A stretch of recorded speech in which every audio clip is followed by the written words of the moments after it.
이 시간은 우리가 2023년 성탄절을 맞이해서요, 메시아를 기다리는 사람들이라는 제목으로 하나님 말씀 증거하도록 하겠습니다. 메시아를 기다리는 사람들. 성탄절이 되면은 참 감사하게도 전 세계가 들뜹니다. 그래서 곳곳마다 뭐 성탄 추리도 하고 또 캐롤송도 들리고, 또 TV에서는 뭐 성탄 특집 만화라든지 영화 같은 것도 나오고, 그러면서 믿는 사람이든 안 믿는 사람들이든 성탄절 되면 사람들이 이제 들뜨고 이제 즐거워합니다. 게다가 이제 오늘처럼 이제 화이트 크리스마스가 됐을 경우에는 또 이렇게 낭만도 있고 분위기도 되게 좋습니다. 근데 이런 모습 보면서 우리는 이런 생각을 하게 됩니다. 사람들은 이런 생각을 하죠. 안 믿는 사람들이 성탄절을 좋아하는 건 하나님께 대한 경외심이나 사랑이나 은혜에 대한 감사가 아니라 그냥 분위기가 좋아서 따라가는 겁니다. 그런데 그러면서도 이제 기독교 안에서는 이렇게 생각을 하죠. 이런 기독교 문화가 확산되니까 더 많은 사람들이 기독교를 좋아하겠다. 근데 그렇지는 않습니다, 여러분. 기독교적 문화를 좋아하는 것과 기독교를 좋아하는 건 별개의 문제입니다. 기독교 문화가 낭만적인 것은 낭만적인 것이고, 그리고 성경대로 사는 것은 또 싫은 게 또 안 믿는 사람들의 모습입니다. 그러니까 우리는 자꾸 착각하는 것이 뭐냐면, 어떤 이런 문화를 사람들이 좋아하면 사람들이 교회에 더 많이 들어오고 더 많은 사람들이 예수를 믿을 것이라고 생각하는데, 사실은 안 믿는 사람들이 이원론적으로 생각을 합니다. 그냥 분위기가 좋고 이런 감성적이면 그건 그대로 좋지만, 기독교의 메시지 그리고 십자가, 자기를 부인하는 삶, 그거는 싫다. 이런 이원론적 태도를 가지고 있는 사람들이 세상 사람들의 특징이죠. 세상 사람들은 기독교 문화를 자신들의 육신적 취향에 맞춰서 퇴색시키고 타락시킬 뿐입니다. 그렇기 때문에 복음은 전적으로 말씀을 통해 확산되는 것이지, 어떤 문화를 통해서 확산된다고 하는 것은 좀 우리가 재고해 볼 필요가 있다고 생각을 합니다. 제가 이제 여기서 이렇게 두 가지를 나눠서 말씀드리고 싶습니다. 기독교 문화와 기독교적 문화를 우리는 좀 구분해야 되지 않을까, 제가 여러분한테 이런 말씀을 드리고 싶습니다. 저는 기독교를 믿는 신자들만 행하는 종교적 영역을 기독교 문화라고 제가 여러분한테 말씀드리고 싶습니다. 안 믿는 사람들이 기독교적 문화를 좋아하는 것은 굉장히 좋습니다. 안 믿는 사람들에게 기독교적 문화에 동화되는 것, 그것 자체에 대해서 제가 정죄하고자 하는 것은 아닙니다. 근데 문제는 뭐냐면, 안 믿는 사람들이 기독교 문화를 좋아하도록 만든다고 하는 것은 그것은 잘못 생각하는 것입니다. 기독교 문화라고 했을 때 그것은 이거죠. 예배당 안에서 예배하는 것, 그리고 찬양하는 것, 이런 것들. 예를 든다면 여러분, 열린 예배, 예배라고 하는 것은요, 말 그대로 하나님을 섬기는 자들이 자발적으로 하나님께 최고의 가치를 하나님께 올려드리는 태도가 예배입니다. 근데 사람들은 안 믿는 사람들이 예배를 하게 하기 위해서 안 믿는 사람들이 좋아할 수 있는 그들의 취향에 맞는 예배를 고안해냅니다. 그걸 우리는 소위 열린 예배라고 얘기하죠. 그러면서 예배뿐만 아닙니다. 찬양도 안 믿는 사람들이 좋아할 수 있는 찬양을 고안해냅니다. 그러면서 어떻게 합니까? 점점 예배나 찬양이 안 믿는 사람들의 그 취향에 맞추면서 어떻게 돼가지고 점점 타락해가고 퇴색해져가고 또 세속적으로 바뀌어가죠. 소위 기독교 문화는 그냥 성경에 입각해서 어떠한 타협의 여지가 없습니다. 그것은 세상 사람들이 좋아하느냐에 관한 문제가 아니라 하나님께서 좋아하느냐에 관한 문제이기 때문에 그렇습니다. 하나님께서 좋아하시는 것으로서의 기독교 문화가 되어야지, 세상 사람들이 기독교를 좋아하도록 기독교 문화를 바꾸게 될 때에 기독교는 타락하게 되는 겁니다. 예를 들어서 여러분, 성탄절이라고 했을 때에 우리 교회는 성탄절을 예배를 합니다. 그런데 성탄절의 본질이 자꾸 망각이 돼서, 이제 예를 든다면 우리가 이제 그렇게 해야 되죠. 상당수 교회가 이제 성탄 2부 행사 같은 거 할 때 예배를 축소해 가면서, 예배를 2부 순서를 하기 위해서 예배를 10분, 20분 그 정도로 축소를 하고 행사 위주가 되어지게 된다면 사실은 본질은 없어지고 비본질이 왕노릇하게 돼버린 겁니다. 사실은 우리는 하나님을 예배하는 것이 기본이 돼서 그 안에서 사랑하는 것이고 그 안에서 프로그램이 돌아가는 것이고 그 안에서 우리는 교제하는 것입니다. 근데 우리가 이 하나님께서 원하시는 이 성경이 가르치고 있는 기독교 문화를 포기해 가면서 이거를 기독교적 문화화 시켜버려서 이게 도대체 하나님을 향한 문화인지 그렇지 않은 세상 사람들을 위한 문화인지로 이게 헷갈려 버리게 되면 사실은 기독교는 하나의 타락한 종교가 돼버리고 맙니다. 시간이 지나면 점점 그 본질이 없어져 가요. 도대체 뭘 위해서 모이는 모임인지조차도 헷갈려 버리기 시작을 합니다. 제가 이제 그래서 여러분한테 강조하고 싶은 건 우리는 기독교적 문화가 확산되어지는 것에 우리가 초점을 맞춰야지 기독교 문화를 안 믿는 사람들이 좋아하도록 개량하는 것은 잘못된 거라고 생각을 해야만 합니다. 그럼 기독교적 문화는 뭐냐? 뭐 이거죠. 일부일처제 이런 게 기독교 문화죠.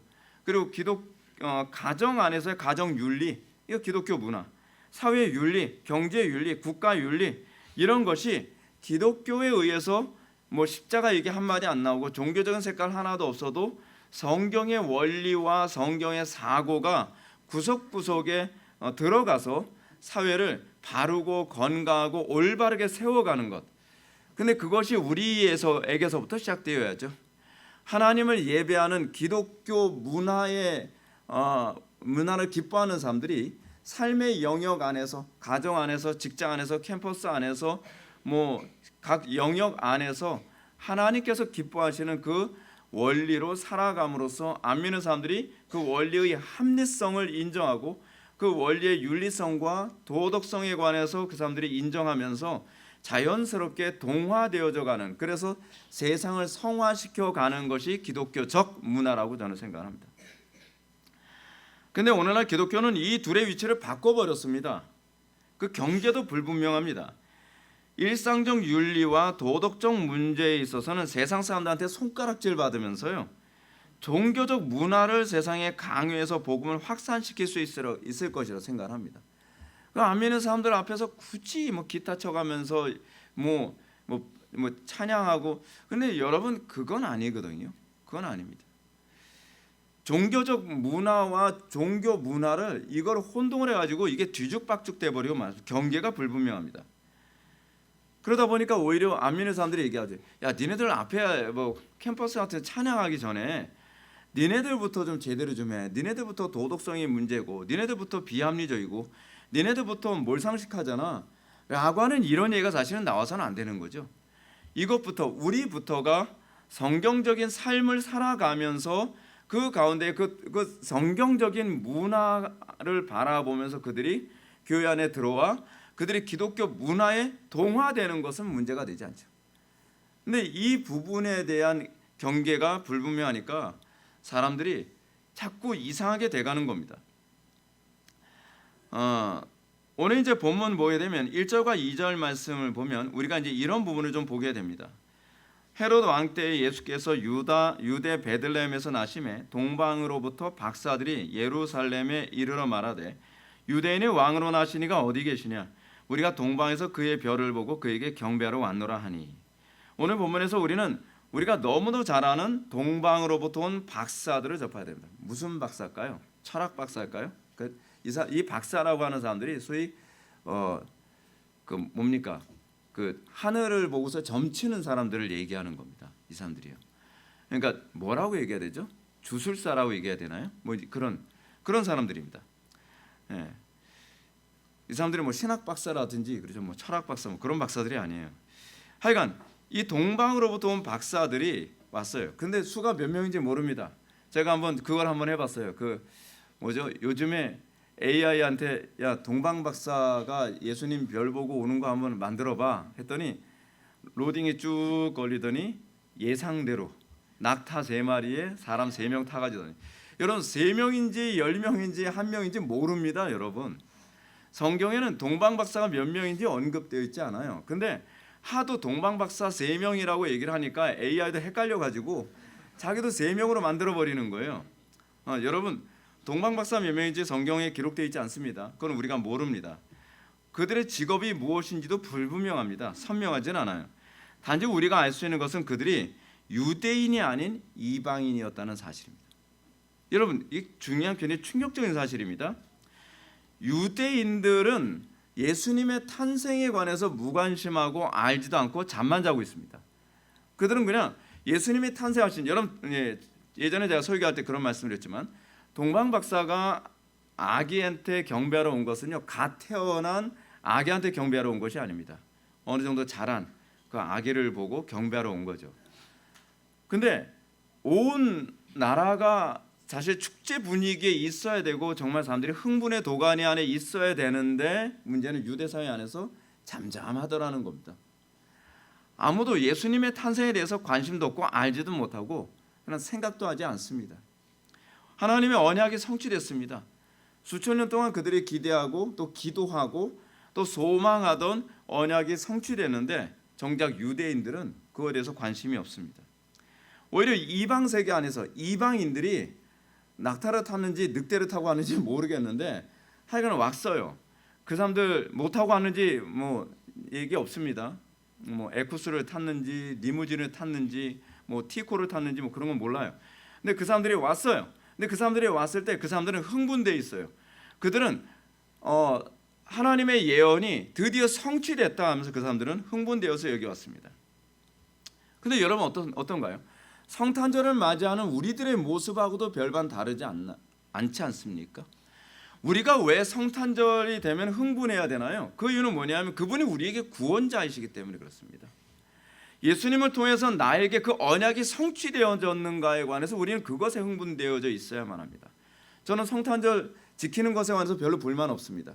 우리 개혁주의 안에서는 성탄절 절기가 성경에 없기 때문에 지키지 않는다라고 얘기하는데, 저는 생각이 다릅니다. 왜냐하면 1년에 한 번씩 예수님께서 탄생하신 날을 우리가 기념할 수 있는 기회가 있는데 굳이 그날을 없앨 필요는 없잖아요. 그래서 그날 우리는 예배하고 예수님께서 이 땅에 탄생하신 이유가 무엇인가를 다시 한번 묵상하고 우리에게 적용하는 기회를 삼는다는 것은 굉장한 유익이 있다고 생각합니다. 그런데 중요한 건 이겁니다. 예수님께서 오셨다는 것이 도대체 왜 기쁜 겁니까? 왜 기쁜 겁니까? 철없는 우리 교회 아이들, 목사님이 예배 빨리 딱 끝내시면 내려가서 막 랩돈 시장 가서 난 저거 사 먹고, 저도 뭐 사 먹을지 먼저 정했거든요. 저는 식혜를 사 먹을 겁니다. 쫀득이도 좋아하니까 쫀득이도 사 먹고. 근데 사실은 본질이 그게 아니잖아요. 우리가 성탄절을 기뻐하고 즐거워하는 것은 주님께서 나를 구원해 주셨다는 겁니다. 주님께서 내 삶에 들어오셨고 내 삶에 변화를 주셨고 내 인격을 바꾸셨고 내 생각을 바꾸셨고, 그분이 정말 객관적으로 기록된 성경의 말씀이 내 인생에 들어와서요 나의 삶을 바꿨습니다. 언약이 성취된 겁니다. 우리는 그것 때문에 흥분되어 있어야 되는 거거든요. 우리가 그리스도를 묵상할 때 그것 때문에 흥분되어지는 겁니다. 그래서 우리는 성탄절을 맞이하면서 우리는 예배가 기쁘고, 그리고 그리스도의 사역에 대해서 우리가 듣는 것이 우리에게 흥분이 되고 기쁨이 되어야만 합니다. 근데 도리어 밖에 있는 사람들이 성탄절을 기뻐해서 막 연인들끼리 서로 팔짱 끼고 뭐 빨간색 모자도 뒤집어 쓰고 그러면서 막 그렇게 살아갑니다. 근데 여러분들 또 다른 방식 한번 생각해 볼까요? 누군가는, 교회 밖에 있는 누군가는 성경의 언약이 그들에게 성취되기를 목마르게 기다리는 사람들이 있을 겁니다. 가정은 초토합니다. 인생은 지옥 같습니다. 이제 내가 이 땅에서 도대체 왜 살아야 되는가에 대해서 허무감을 느끼고 모든 것이 다 허탈하게 느껴지는, 그리고 내가 해볼 수 있는 도리는 다 해봤지만 나의 삶에 아무것도 구원을 주지 않는, 나는 여전히 지옥 같은 나의 삶에 대해서 과연 나에게 구원을 줄 수 있는 것이 무엇인가를 애타게 목마르게 찾고 있는 그 어떤 이방인들이 있을 겁니다. 어쩌면 예수님은 그들을 위한 예수님이 아닐지도 모릅니다. 왜요? 교회 안에 있는 사람들 중에서 상당수가 성탄절날 예배도 하고 뭐하고 한다고 하는데 정작 예수님이 왜 오셨는지 관심이 없어요. 그 말씀에 대해서 관심이 없어요. 복음에 대해서 관심이 없어요. 그냥 교회에 와서 그냥 교제하고 즐기고 그냥 행사하는 것이 좋은 거죠. 근데 정작 예수님께서 오신 이유는 유대 사회 안에서도요, 바리새인들이나 서기관들이나 사두개인들이 아니었습니다. 예수님은 누구를 위해서 오신 예수님이셨습니까? 세리와 창기의 메시아였습니다. 고아와 과부의 메시아였습니다. 그리고 때로는 이방인인 사마리아 여인의 메시아였습니다. 과연 예수님이 나의 메시아인가? 우리는 그 메시아를 기다리고 있는가? 우리가 성탄절을 가까이 하게 될 때에 우리는 과연 왜 성탄절을 기다리고 있는가? 성탄절을 왜 기대하고 있는가? 죄송합니다. 저는 성탄절 별로 기대하지 않습니다. 한편의 설교가 더 늘어요. 지난주 진짜 피곤해요, 진짜. 근데 여러분, 우리가 메시아를 가까이 할 수 있는 기회가 된다는 것. 그래서 저는 개인적으로 성탄절날 안 믿는 사람들이 교회 오는 걸 좋아합니다. 좋아하는 이유가 뭐냐면 그들에게 그 성탄절은 기다리던 메시아를 만날 수 있는 그런 기회가 될 수도 있기 때문에. 우리들만의 잔치가 아니라, 그렇죠? 사망의 그늘에 앉아 눈물 흘리고 있는 그 누군가에게 메시아로서 정말 의미 있는 날이 될 수 있지 않을까라고 하는 기대감을 가지고 전 성탄절을 기대합니다. 성탄절은 사실은 안 믿는 사람들이 교회에 찾아오기 참 좋은 기회이기도 하지 않습니까? 그래서 우리는 성탄절날 전도의 기회를 삼는 것이 나쁘지 않다고 저는 생각을 합니다. 사랑하는 성도 여러분, 우리가 유대인들을 다시 한번 생각해 봅시다. 그들은 세상 일에 매몰되어 메시아에 대해 아무 기대도 없었습니다. 그들이 잠든 순간에도 동방에서 어떤 사람들은 산을 넘고 물을 넘어 별을 따라 가고 있습니다. 참 흥미롭지 않나요? 우리가 아무 기대감도 없이 그냥 행사에 대한 즐거움 때문에 예배당에 찾아와서 그 예배당에서 성탄절 행사를 바라보고 기다리고 있는 우리의 모습과 다르게 어느 한쪽에서는 그 누군가는 정말 자기 영혼의 극심한 고난과 고통과 눈물과 괴로움 때문에 산을 넘고 물을 건너고 별을 따라 진리를 찾아서 그리고 생명의 복음을 찾아서 한 발자국씩 그리스도께 가까이 나아가는 그 누군가가 있을 수 있다는 사실입니다. 어떤 면에서는 우리는 그 메시아의 가치를 잘 못 느끼는 게 아닌가 하는 생각이 듭니다. 저는 여러분들한테 질문을 던집니다. 여러분들은 얼마나 그리스도를 찾기 위해 목말랐습니까? 사실은 이 이방인들은요, 이 사람들, 이 동방 박사가 어디서 온지 여러분 아시겠습니까? 갈대아 우르 지역에서 온 사람들입니다. 갈대아 우르 지역이면은 갈대아 우르 지역에서 예루살렘까지 오려면요 몇 달이 이상이 걸려야 되는 거리입니다.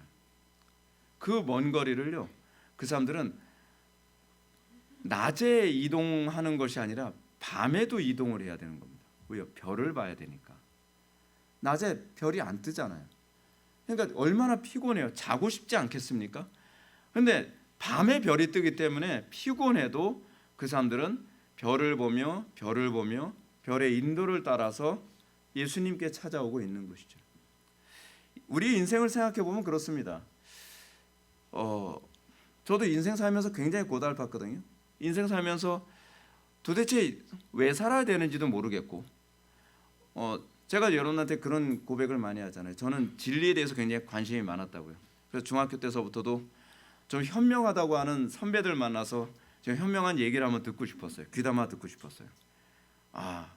근데 그 선배들하고도 대화를 한참 나눠보면은 이 선배에게서도 결국은 별로 배울 게 없는 걸 느끼게 되는 거예요.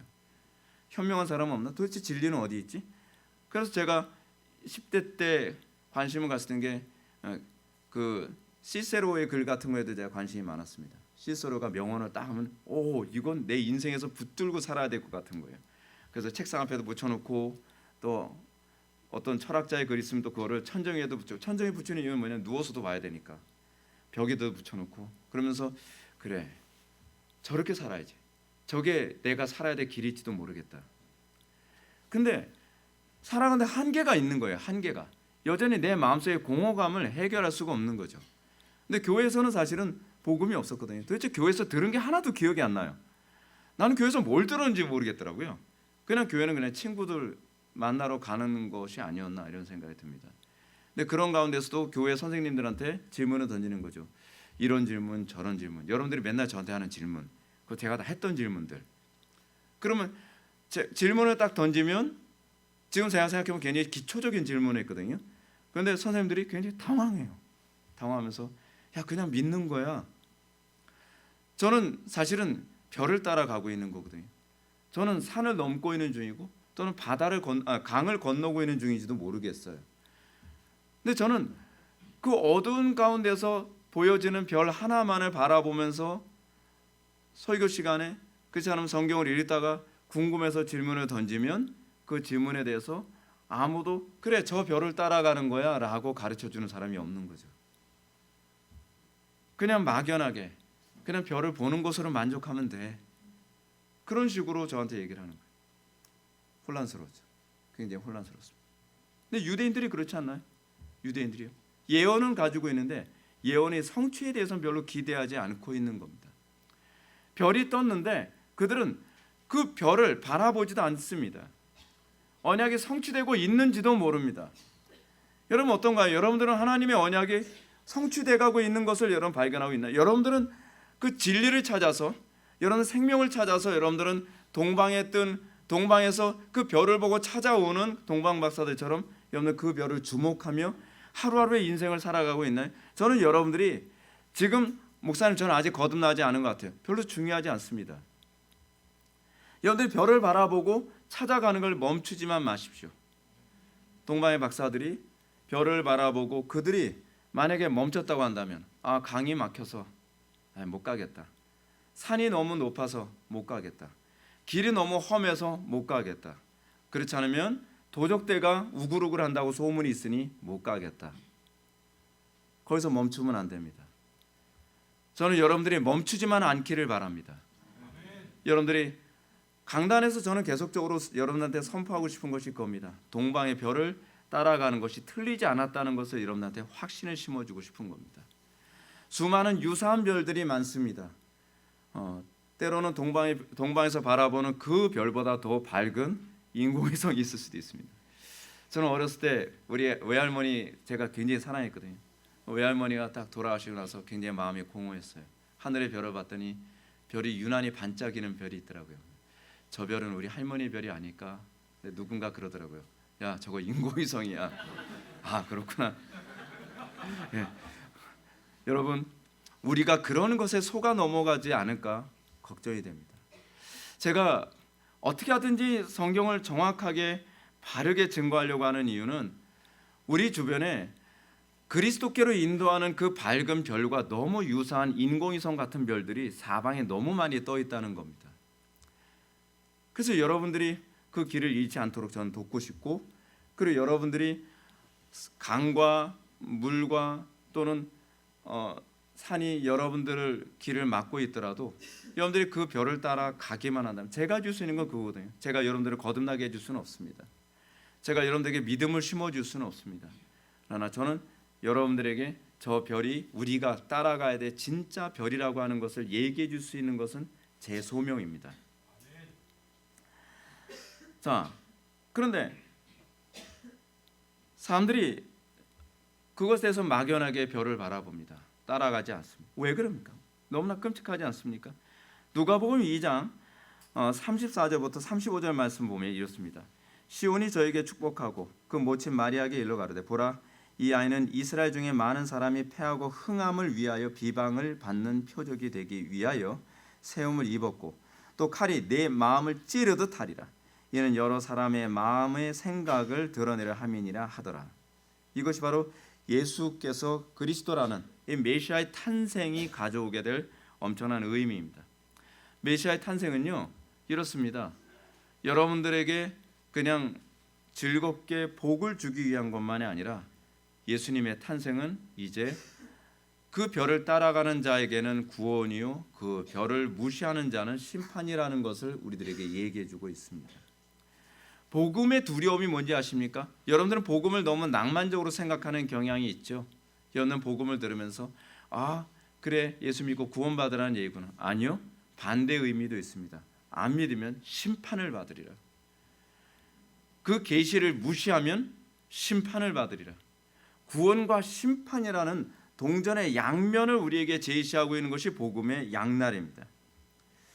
근데 사람들은 복음을 그냥 낭만으로만 막연하게 피상적으로 생각을 합니다. 2005년 12월 20일에 동아일보에 보니까요, 불교 조계종 총무원장 지관이라고 하는 스님이 성탄절을 맞이해서 다음과 같은 메시지를 교회에 보냈습니다. 예수님의 탄생은 우리들에게 사랑과 평화를 가르쳤다, 이렇게 말하면서 이는 부처가 가르친 지혜와 대자비의 실천과 다르지 않다고 생각한다 하고 했습니다. 다릅니다. 잘못 생각하는 겁니다. 그 사랑과 그 자비와 그리스도의 사랑과 자비는 다릅니다. 근데 문제는 우리가 사는 이 시대가 그런 유사한 별빛으로 우리를 미혹하고 있다는 사실입니다. 우리가 살아가는 시대는 유난히 그렇습니다. 포스트 모더니즘, 종교다원주의가 보편화되어진 이 시대 안에서 우리는 유사한 별들, 인공위성처럼 유사한 별들이 사방에 반짝반짝거립니다. 어쩌면은요, 동방에서 예수 그리스도께로 인도했던 그 별들보다 요즘에 나오는 인공위성은 더 선명하고 더 밝게 반짝거릴 겁니다. 사람들 거기에 매료됩니다. 그것에 여러분들은 흥분되고 여러분들은 나는 바른 길을 가고 있을 것이다 라고 생각하는 사람들이 얼마나 많습니까? 여러분, 세상 사람들이 생각하는 메시아의 탄생에 대한 근본적 오해가 뭐인 것 같습니까? 세상 사람들은 예수님의 탄생이 불교 조계종 스님이 말한 것처럼 모든 사람에게 사랑과 평화를 가져오기 위한 것이었다? 아닙니다. 죄송하지만 모든 사람이 아닙니다. 믿는 사람들에게만 평화와 자비와 사랑을 가져다 주시는 것입니다. 예수님의 탄생은 모든 사람들이 즐거워할 만한 사건은 사실 아닙니다. 예수님의 탄생을 기뻐할 수 있는 것은 예수님의 그 별을 바라보고 언약의 성취를 기뻐하는 사람들만이 그 사건이 나에게 기쁨이 될 것입니다.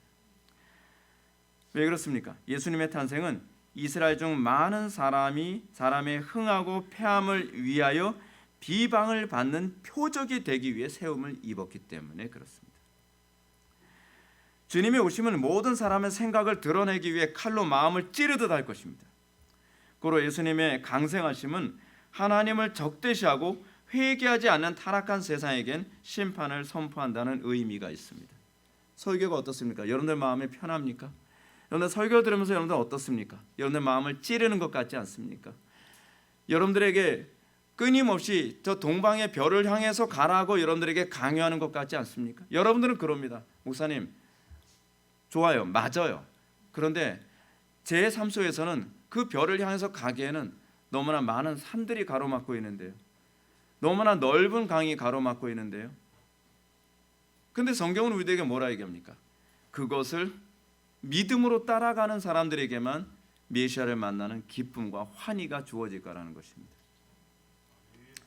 그러므로 오늘 본문에서 볼 때 메시아의 탄생에 대한 사실로 인해 헤롯과 온 예루살렘의 반응이 동방 박사들과 너무나 이게 다른 모습을 보이고 있다는 것을 보게 됩니다. 3절 말씀을 보시겠습니다. 3절 다 같이 한번 읽어보실까요? 시작. 소동한지라. 소동했다는 얘기가 여러분 반가워했다는 얘기입니까? 불편했다는 얘기입니다. 굉장히 사람들이 괴로워했다는 의미도 있습니다. 왜 그럴까요? 자, 이 소식, 동방에서 온 박사들에게 소식을 듣고 굉장히 흥미롭죠. 유대인들이 이방인에게 전도를 받고 있는 겁니다. 언약의 성취가 유대인들 사이 안에서 그 안에 있는 예언자에 의해서, 선지자에 의해서 선포되어지는 것이 아니라 오히려 이방 세계에서 온 이방인들에 의해서 그들에게 메시지가 전달되고 있습니다. 이것부터 아이러니하죠. 근데 또 심각한 문제는 뭐냐면 정작 가장 기뻐해야 될 유대인들이 기뻐하지 않았다는 사실입니다. 유대인들과 헤롯이 기뻐하지 않았습니다. 헤롯이 기뻐하지 않은 이유는 분명하죠. 헤롯은 유대인이 아닙니다. 헤롯은 그 에돔 사람입니다. 에돔 사람이다 보니까 원래 성경의 예언에 빗나가는 사람이죠. 유대의 메시아는 사실은 유대인들 사이에서 일어나니까요. 근데 이 헤롯이 자기가 메시아다라는 식으로 정치적으로 이 종교를 이용해 먹던 사람이거든요. 그러다 보니까 헤롯이 했던 게 무엇입니까? 성전 건축을 한 거거든요. 왜요? 구약 성경의 예언이 뭐냐면 성전을 건축하는 자가 메시아다라고 하는 그 예언이 있으니까, 그러면 내가 성전을 건축하면 저 유대인들이 내 정치적인 지휘력 안에 들어오겠네. 왜요? 나를 메시아로 볼 테니까요. 그래서 가짜 성전, 장차 예수님이 오셔서 건축하게 될 그 성전은 사실 교회잖아요. 근데 그 성전을 건축하는 것보다 더 가짜는 진짜보다 더 세련되고 더 화려해야 되잖아요. 그래서 얼마나 화려하고 얼마나 세련되게 성전을 건축했는지 예수님의 제자들이 예수님을 모시고 가면서 성전 보여주면서 어떻습니까? 예수님, 이 성전이 어떻습니까? 너무 화려하지 않습니까? 너무 대단하지 않습니까? 그들이 보기에도 이 위엄이 넘치는 거예요. 왜요? 성전을 화려하고 웅장하게 건축하면 건축할수록 이 헤롯은 자기가 바로 그 메시아다라고 하는 그것의 사람들을 현혹시키기에 충분하기 때문에 그런 거죠. 근데 진짜가 도래한다는 거예요. 진짜 왕이 도래한다는 거예요. 그러면 어떻게 됩니까? 가짜는 흔들리죠. 가짜는 이게 자기의 이 가짜가 드러날까 봐 얼마나 두렵겠습니까? 그래서 소동하는 거죠. 그 유대인들은, 그러면 유대인들은 도대체 왜 소동하겠습니까? 이게 문제가 그거죠. 그러면 이 사람이 진짜 메시아가 아니네? 이 사람이 진짜 왕이 아니네? 그러면은 자동적으로 무엇을 계산해 냈습니까? 사람들은 그런데 머리가 굉장히 잘 돌아가거든요. 야, 진짜 메시아가 온다면 혁명이 일어나겠네.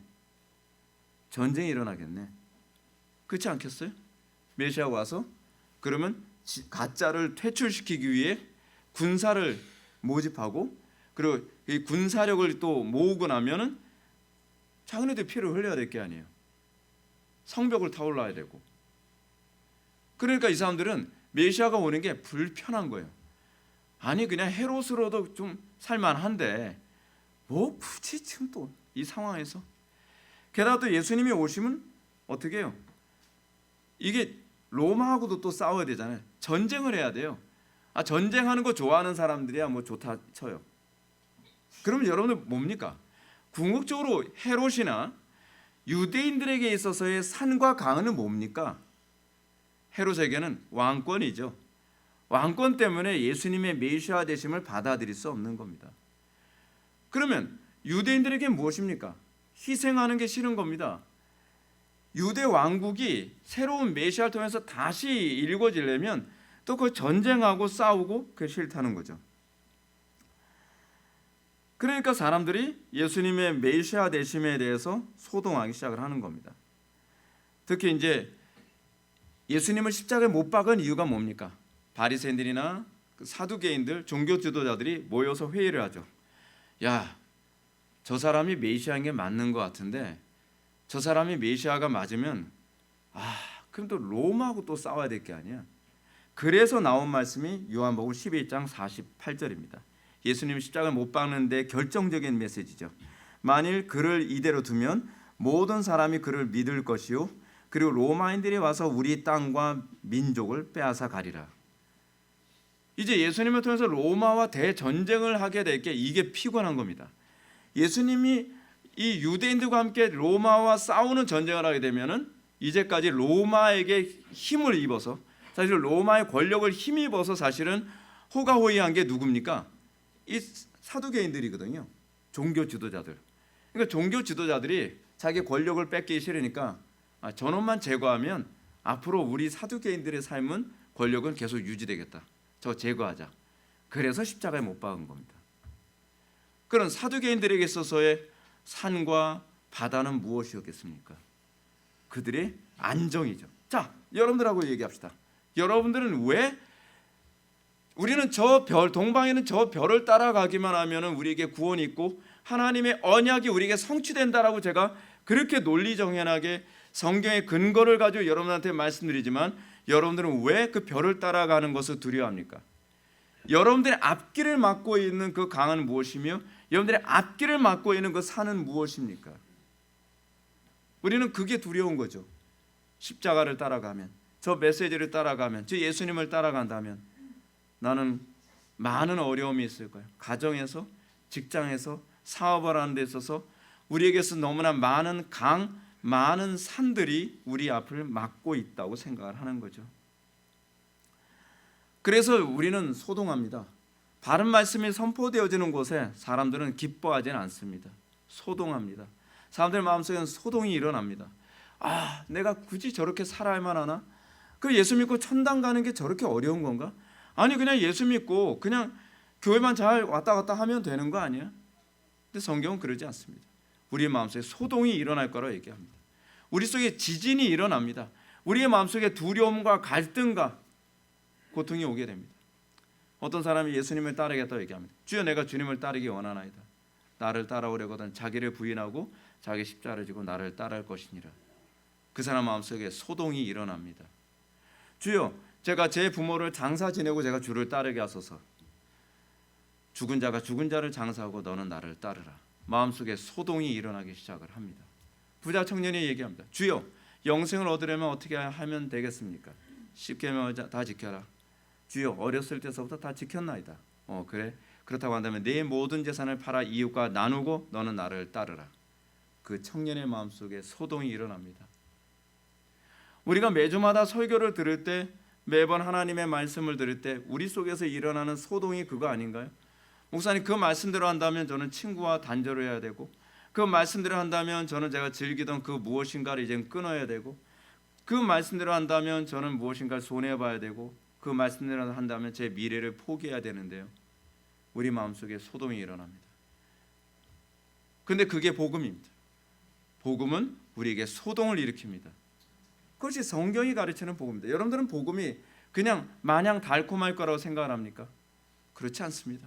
복음이 먼저 우리 속의 마음에 오는 강타는 무엇이냐면 보이지 않던 산과 강이 보이기 시작한다는 겁니다. 내 마음속에 소동을 일으키기 시작한다는 것입니다. 문제는 이겁니다. 우리가 산을 넘고 강을 건너가면서까지도 우리가 동방의 별을 따라가려 하지 않는다고 한다면 우리는 구원이 결코 주어지지 않을 것입니다.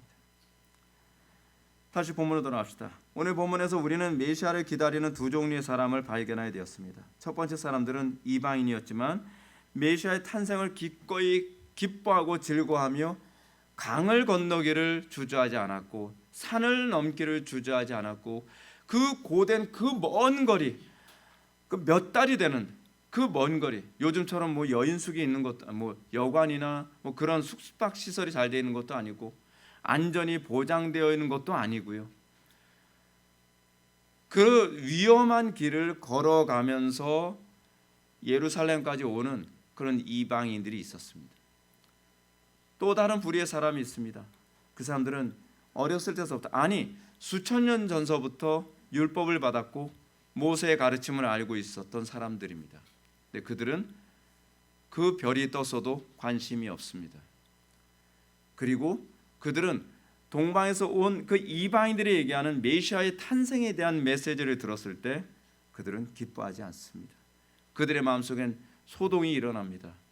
그들의 마음속에 강과 그리고 산이 보이고 그 먼 거리를 갈아야 된다고 하는 고달픔 때문에 외면하고 싶어 합니다. 자, 이제 헤롯과 같은 사람들이 아닌 이 동방의 박사들이 어떤 태도를 보이고 있습니까? 동방의 박사들은 아기를 찾아가서 엎드려 경배하고 보배합을 열어 황금과 유향과 모략을 예물로 드렸다고 얘기합니다. 그렇습니다. 정말 참으로 기뻐한 사람들, 그 먼 거리에서 이방인임에도 불구하고 동방의 별을 바라보며 예수님께 찾아왔던 그 사람들, 그들은 기쁨으로 그들은 강을 건너고 산을 넘고 그리고 거친 땅을 걸어가면서 불편한 잠을 자가면서 그들은 주님을 찾아왔습니다. 그리고 그들은 얘기합니다. 기뻐하였더라. 그들은 정말 기뻐하였습니다. 그들이 기뻐했다고 하는 그 감사의 표현이 무엇입니까? 황금과 유향과 모략을 예수님께 드리는 겁니다. 왕께 드리는 겁니다.